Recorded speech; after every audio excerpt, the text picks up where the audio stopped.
The toboggan course always delivers, and this time it delivers in spades. It's Discraft's Great Lakes Open, presented by GRIP6. You're watching Tournament Central on the Disc Golf Network. Grant Zellner now with champion Simon Lizotte. Simon, a three-stroke victory. And I've got to tell you, brother, it at times during the course of the weekend looked like it might not be that close given the way you were playing. Congratulations. When you're on, what is it that's giving you so much confidence out there? I wish I had the golden answer for that. I wish I knew why my mind and my body seem like almost not working together, because sometimes I feel so shaky and nervous, but then it just clicks and everything starts working. It feels almost backwards, to be honest. Like yesterday after the round, I was just like psyching myself out a bit, being tied with Eagle, of course. I think my stats against Eagle are not in my favor, let me say it like that. Obviously, Eagle's one of the best players in the world. And this morning, I was psyching myself out again, just kind of pacing back and forth in my Airbnb. I feel nervous, but then when I stepped up to hole one, like all the nerves fell off. They came back in waves during the round here and there, but overall I stepped up to T1 and just all the nervousness I felt for the last 12 hours just fell right off. And then I obviously got off to a dream start on hole one and then just cruising from there. Simon, where does the creativity come from? Are you entertaining yourself out there? Are you conscious of the fact that you're trying to entertain a crowd? Is what we're seeing just an extension of how you practice and keep yourself interested and engaged day in and day out? Yeah, I mean, if I don't play well, if I'm not like in the top five or in contention to win, then I definitely value the entertainment factor higher than trying to finish as good as I can. Because we all know golf is a game of smarts sometimes, where you just got to play the safe and smart shots, which I'm obviously not known for. I can do it. I have to be really disciplined to do it. And obviously when I'm in contention, it's much easier to do it. But I almost always nowadays have a little gallery out there. And especially when cameras join as well, then it's extremely tempting to just throw the one shot people will remember for the rest of their lives. Your demeanor, your expression on your face when you're playing, it makes it look easy. So I want to ask you what the most challenging aspect of your life at this phase of your career is. Is it staying healthy? Is it the challenge of being away from your home and your family sometimes for weeks on end?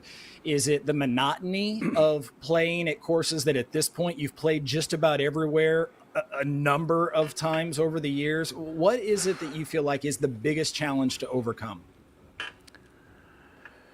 For me, it's always been travel.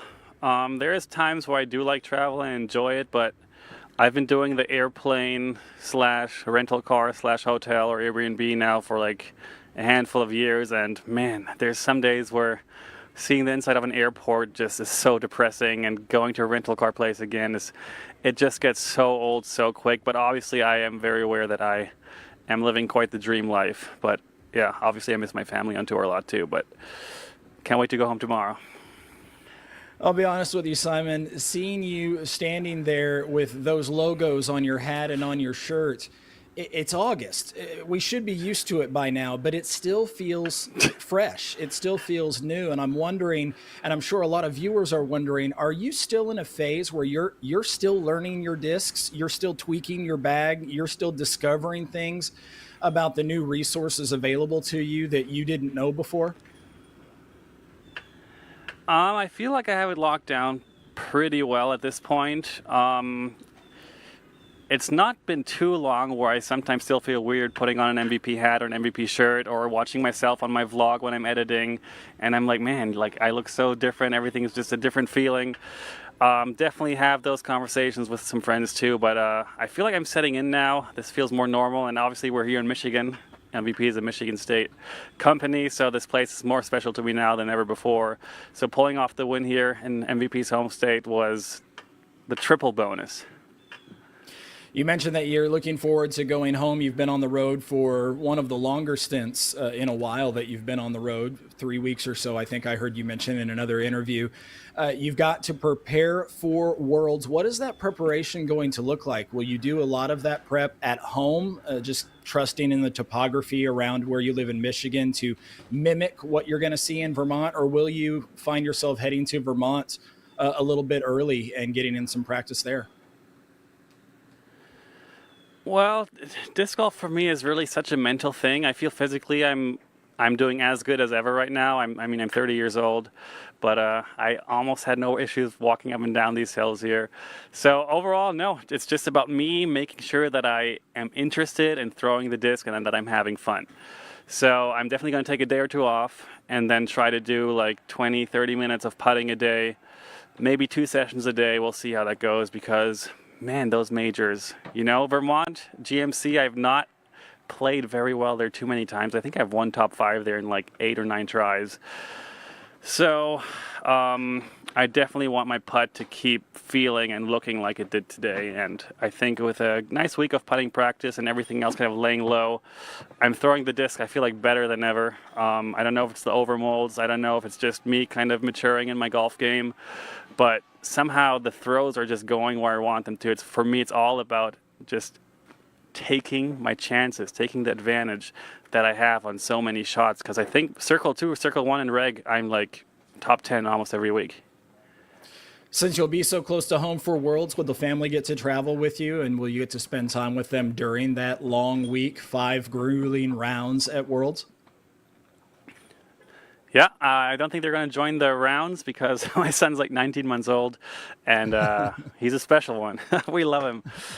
So they will do their own thing. Smugs obviously is a great, great place for families to hang out. They have multiple swimming pools, a fun zone for kids, mini golf. Really looking forward to that. My wife actually joined every single year we've been together, so that's like 6 years now. In Vermont. So yeah, it's a quick 4-hour drive. And then obviously MVP Open is next, which is hometown, home course. And then I think I have USDGC and Pro Tour finals left, and then we're done. So I'm only gone from family like 2 more weeks of this year, which feels really good. Well, congratulations, Simon. You deserve the time with family, no doubt about that. And I hope you get energized from their company as much as we get energized from watching you play. Congrats on this victory, and best of luck in a couple of weeks at Worlds. Cheers, everyone. Thanks for the hard work. Killing it. Simon Lizotte, your champion at Discraft's Great Lakes Open by 3 strokes over Eagle McMahon, and a couple of more strokes there over the duo of Chris Dickerson and Cole Radalin. Eagle McMahon a little bit short this weekend, but stellar play nonetheless. He had to bear the burden of leading the way for the most part, all the way back to dating since Thursday, which seems like it was a long time ago. We managed to grab Eagle for a few words right after he finished up today. Here with Eagle McMahon. Eagle came up just a little bit short today, but an excellent effort out there. Got off to a tough start with an unfortunate kick off that band to go to bogey. Tell us kind of how that was getting out of the gate. It was definitely frustrating. It was early in the round, so you really didn't know what happened. A bogey's not going to lose you the tournament, but it's easy to look back and say that was the turning point because my putt's in the basket. Then that 2 strokes would have been nice all round, but I was just doing my best to play my own game, and I definitely felt like I kept myself in it, but that's testament to Simon playing a bogey-free round to close out. Really solid 10 under, and congratulations. The statisticians tell us that you and Simon have never entered a final round tied for the lead. What was that experience like? It was good. We definitely have a lot of final rounds, but I think the stat was we've never been tied going into the final round, and I definitely would have loved to get that stat up on him, but he got that stat up on me. But I think I've beaten him more. Shots fired. You flashed a lot of brilliance out there. Where did you feel that your momentum was the strongest on the course? I didn't really ever find a great flow this tournament. It was just putting a stretch of birdies here together, stretch of birdies there. Never really felt fully hot, but definitely made a lot of great shots happen. And I feel like that's been a trend the last 5 or 6 tournaments. My game feels like it's just right there, but I'm just not taking off. no pun intended. But hopefully going into Worlds, I'll make the necessary changes so I can find some fire streaks in Vermont. It seemed like every day we were dealing with different conditions, different challenges. It was really hot and humid today. Did that affect you at all? Definitely. Just trying to find a grip, and it eluded me sometimes. Definitely was thinking about how humid it was, the sweat beating on my putter. That's definitely a unique challenge out here, but nothing that we haven't seen before. Definitely take hot and humid over the first day. Just about 2 weeks until World starts. What are your plans for that period? I'm getting on a flight tonight, going back home for a little bit, and then taking a flight out to Vermont this coming Friday, get some practice in there, and just back to the grind. Eagle McMahon, a great tournament. Thanks so much. Thank you. Grand Slam welcoming the best in the business, Brian Earhart, back into the studio. Brian, I want you to allow us to live vicariously through you for just a couple of moments. You were on the ground today with that lead card. You got to watch a duo that for many of us will always be the Crush brothers, even if they wear different logos on their shirts now. You got to watch them dueling it out with Cole Redolin and Chris Dickerson.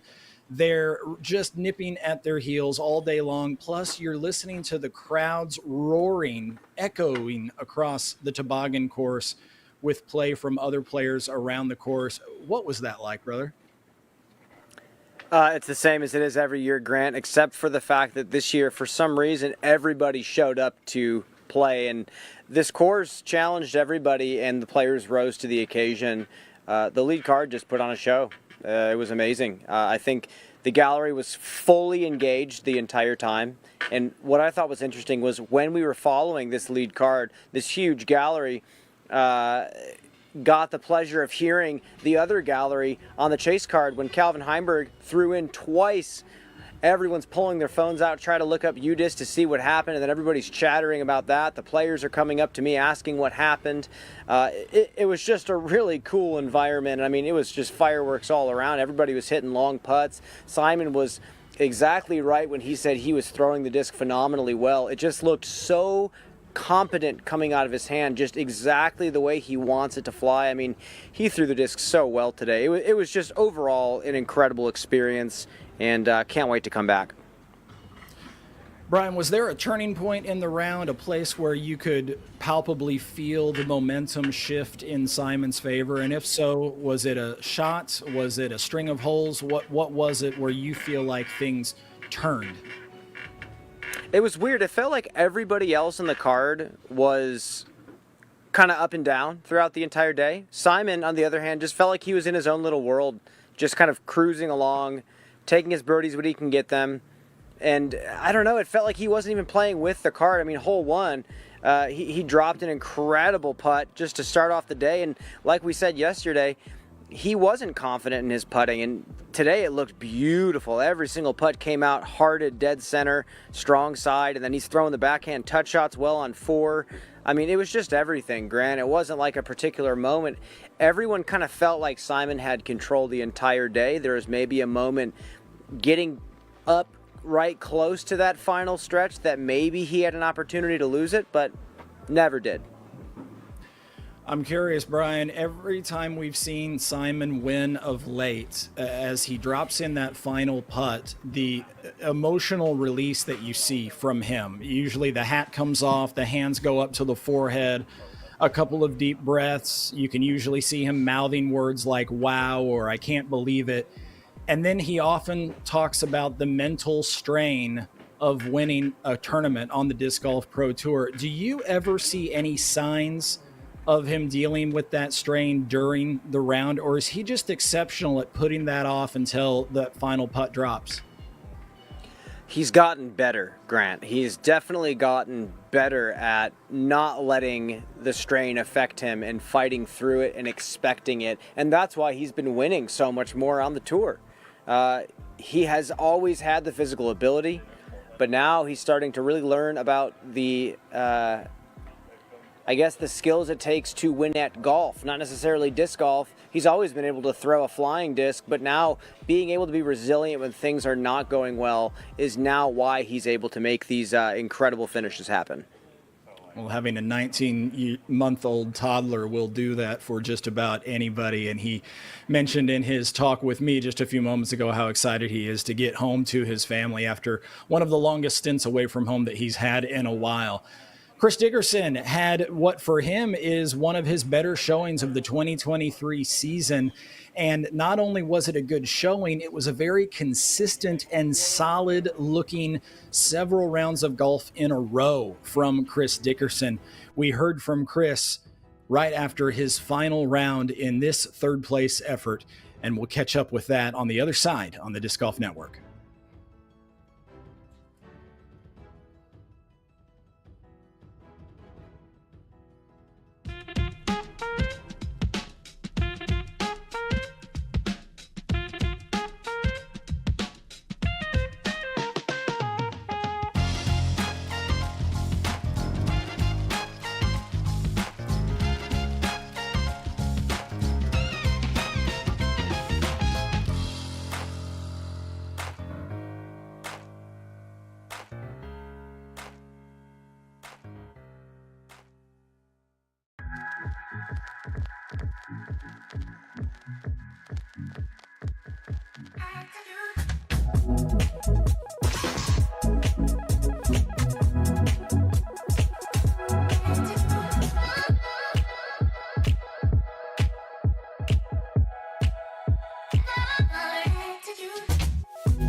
What makes the Halal Guys so deliciously different?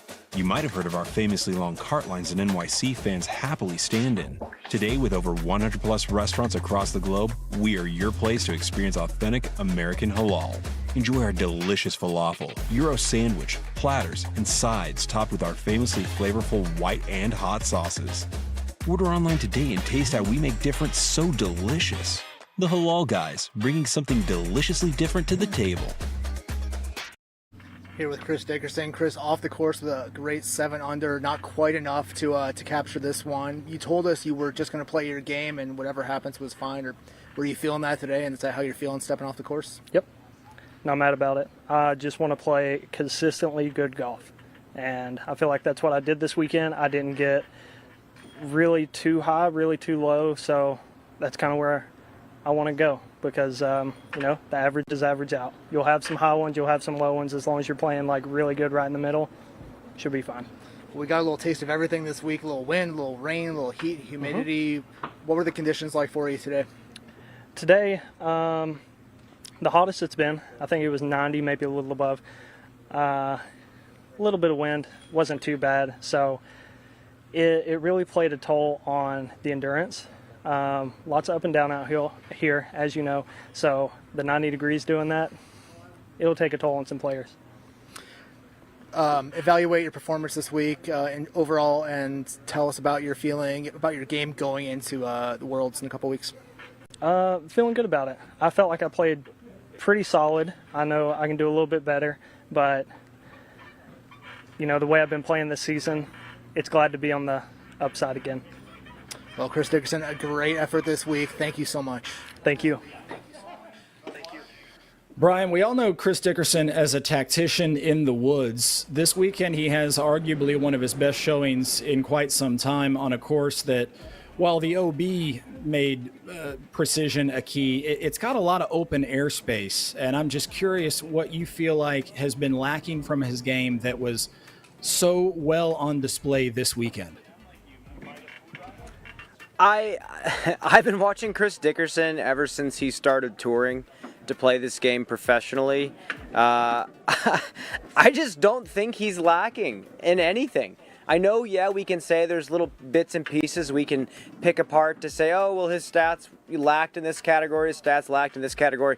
This is a guy that whenever he steps up to hole 1 at Idlewild, this is always the litmus test. Who can get the 2 on the 600-plus foot par 4 at Idlewild. Dickerson was one of the first people I watched when I first started touring that put it up there inside the circle. So for me, I've always seen him as someone that can put out the long ball. He can also throw beautiful long hyzer flips that carry forward down hallways. He obviously is a phenomenal woods player, but I think he's had the full package for a while, and that's why he's won multiple majors on different terrains. I mean, he's proved himself, and he has proven himself for a long time. This is the elite player. I mean, this is a man who's in a class with very few, and he got his 7 under par today that he wished for, and that's very special. I mean, for him to say that and then get that score going into the World Championships, all he needs is that whatever score he thinks is consistent, and then a couple magic rounds, and he's another world champion.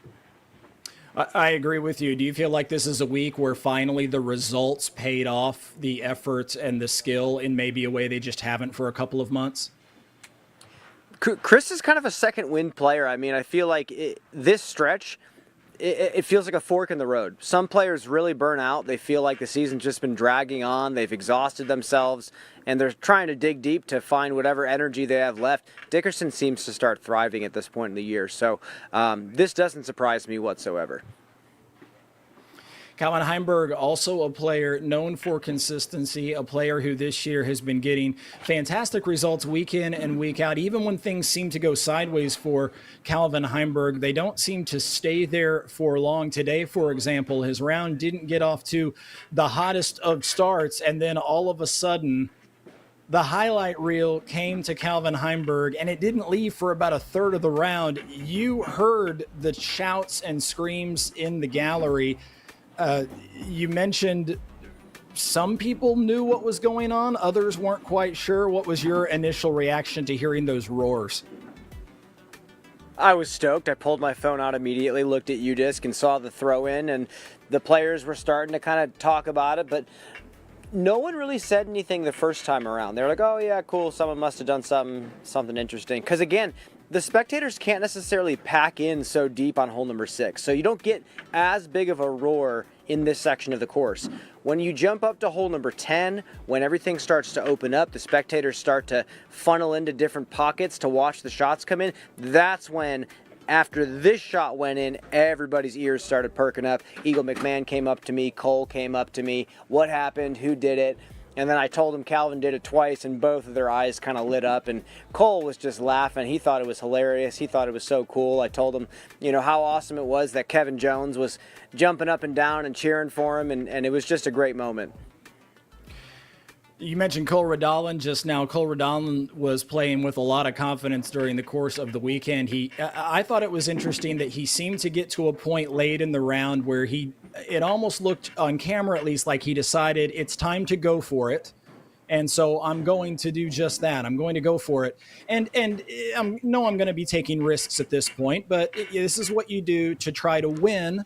And if you fail, okay, you take third or fourth. And he ended up taking third. Did you see that kind of decision-making from Cole Redolin in terms of being able to just go to that place where you decide now's the time to put the throttle to the floor and take whatever happens? Well, I think Cole's in a perfect spot in his career, just like Gannon Burr. You can experiment. I mean, he has another decade of life, and he's not going to be as old as you or I, Grant. He's still going to be in his 20s. So he has a long time to just play the game however he wants to play the game. Clearly, the way he's playing the game right now is scoring very well. But I remember back on hole number 8, he goes out of bounds early, and then he kind of looks at his lie a little bit, and all of a sudden his head snaps up, and he says, I'm going for it. He's practicing these deep commitments to these extremely aggressive shots, and the way I've heard it described by Paul Uleberry is when you do something like that, when probably you shouldn't, a lot of times a player like Cole or someone who's elite is doing that for those big moments at the big major championships when I need to execute something that aggressive. So Cole might be just thinking into the future when he tries something like that. He's got nothing to lose right now. I mean, he's living a wonderful life. He's getting taken care of by his sponsors. He's still so young. I mean, Grant, he's, like I said, I think another decade he's going to be still younger than you or I right now. So pretty good spot. You speak for yourself and you start talking about our ages, brother. Everybody's got World's fever, and for good reason, including you and I. So why not look ahead to Vermont? We'll do that right after this final break on the Disc Golf Network.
Join the Paul Macbeth Foundation's Builders Club to help bring sustainable disc golf experiences to people and communities around the world.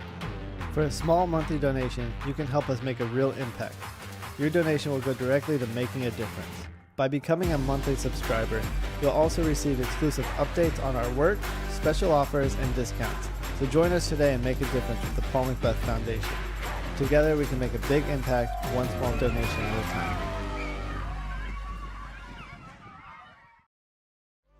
I am really proud of Owen for winning her first Elite Series. I think that she's an amazing representative for our sport and our division, and yeah, I'm really excited to see her finally get that Elite Series win. And yeah, I think she does a really good job of showing the world and women everywhere that, you know, you don't have to be big, you don't have to be like the strongest person ever to be good at the sport. You can make some sick putts, through some crazy flex lines that always kind of blow my mind. But yeah, I'm really excited for her. I feel amazing. I almost cried when the crowd would cheer for me right there, because it means a lot. I worked so hard.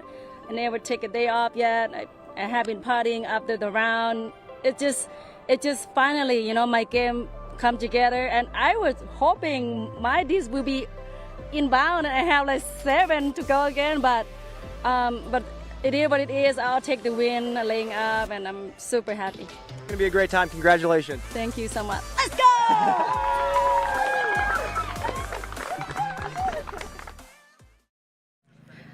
Just a moment.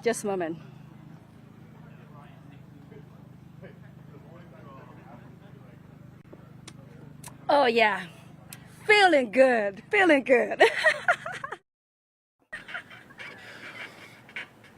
Really good play over the course of the entire weekend by Higgins. It was essentially a wire-to-wire victory for Owen, taking down her first ever Elite Series championship. It's something that I will remember for a long time, and most likely will go back and watch at least portions of.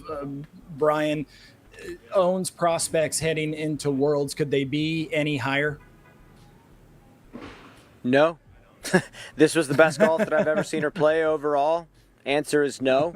There's a reason why she's one of the highest rated players in the world, despite not being in the top 5 or even top 10 in distance.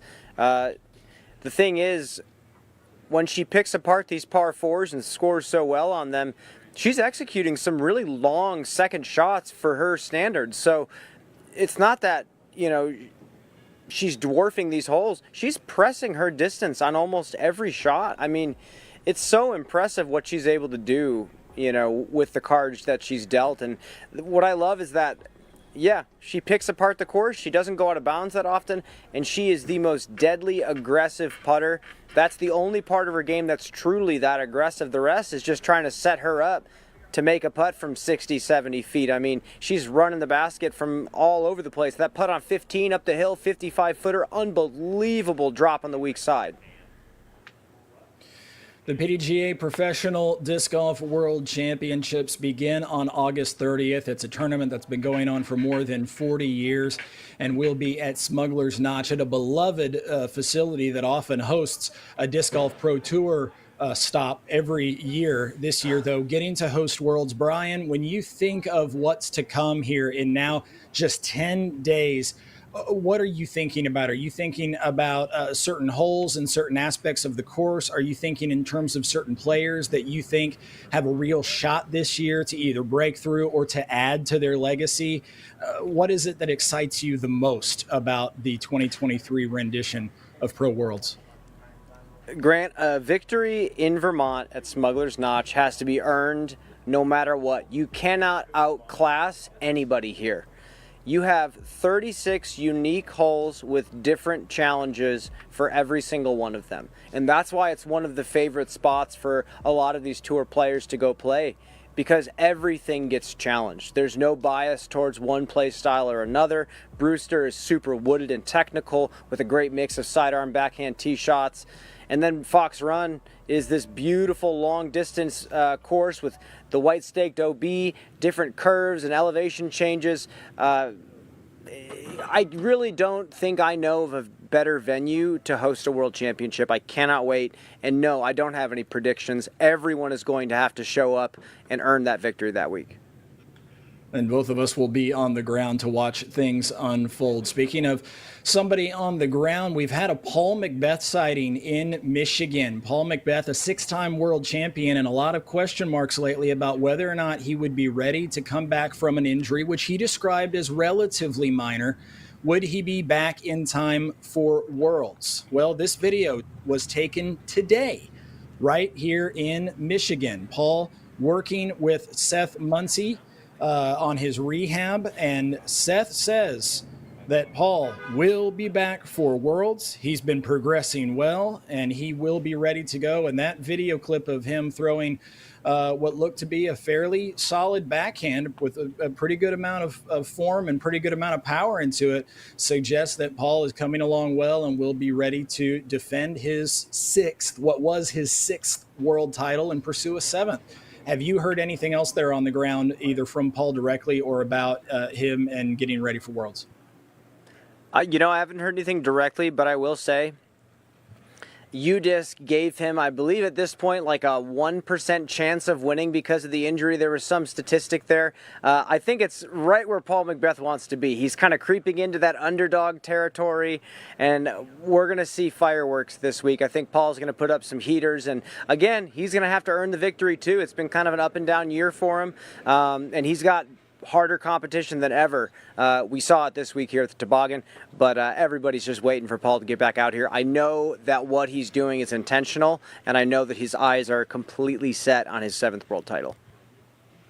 Well, he has certainly showed skill in laying off and then coming right back at top form. It's almost reminiscent of some of the things Tiger Woods used to do in our companion game ball golf back in the early 2000s. So it will be fun watching Paul get a chance to play from a little bit under the radar for a change, as if that's ever happened in the past decade.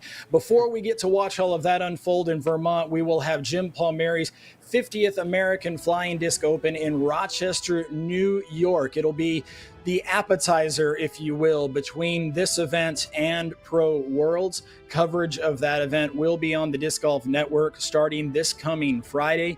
It's also the second to last silver event of the tour season, a historic event in the sport, making its debut on the Disc Golf Pro Tour as a silver event. Brian, any final thoughts before we see you either next week or at Pro Worlds?